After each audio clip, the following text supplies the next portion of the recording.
एक लड़का था। वह काफ़ी गरीब था।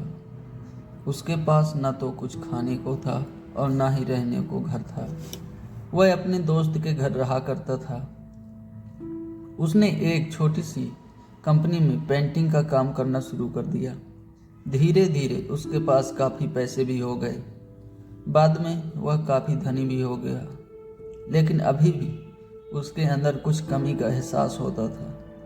जब वह छोटा था तभी उसके माता पिता इस दुनिया से चले गए थे। उसने कभी प्रेम को जाना ही नहीं था।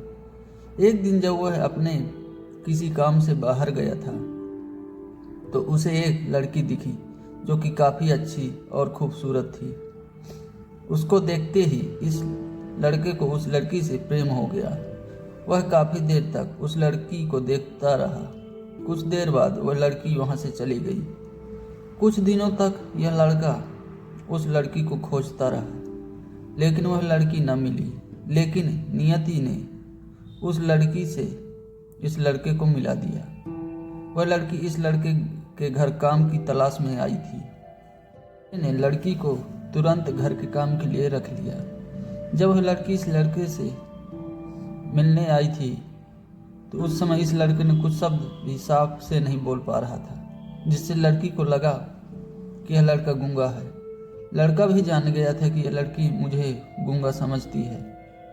इसके साथ ही यह लड़की समझ गई थी कि यहाँ लड़का इस घर का नौकर है, ना कि मालिक।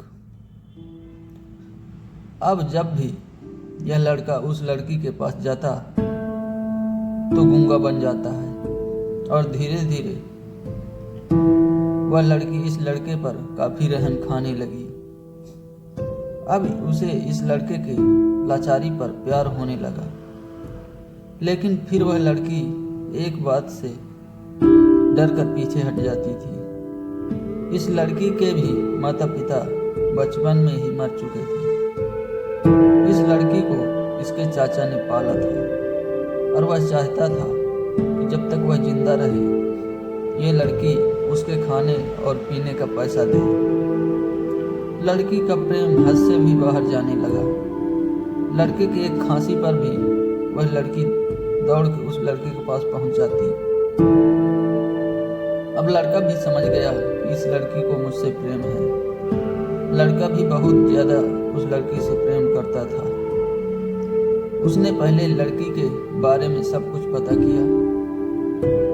जब उसे पता चल गया तो वह बहुत रोने लगा, क्योंकि उसने गूंगे होने का झूठ बोला था। अब वह दिनों रात रोने लगा।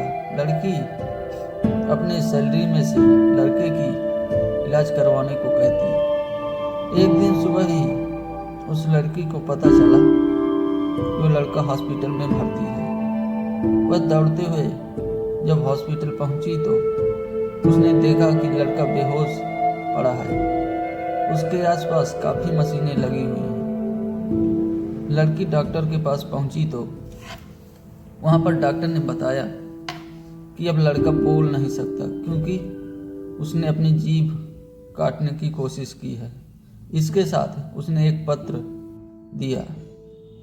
उस पत्र में लिखा था कि जिस घर में तुम काम करती हो उस घर का नौकर नहीं मालिक हूँ, लेकिन इसके साथ ही मैंने तुमसे एक बहुत बड़ा झूठ बोला कि मैं एक गूंगा हूँ। अब इस झूठ का प्रायश्चित करने के लिए मैंने ऐसे काम कर जा रहा हूँ। इसके साथ ही तुम मेरे घर से पैसे लेकर अपने चाचा को दे देना और एक नई जिंदगी की शुरुआत करना, और हो सके तो मुझे माफ कर देना। तुम्हारा दोषी। इस पत्र को पढ़ने के बाद उस लड़की की आंख में आंसू भर आए।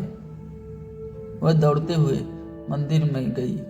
उसने भगवान के सामने कसम खाया कि जब तक वह लड़का बोलने नहीं लगता तब तक वह कुछ नहीं खाएगी, भले ही वह मर क्यों न जाए। इधर डॉक्टर भी उस लड़के की इलाज कर रहे थे।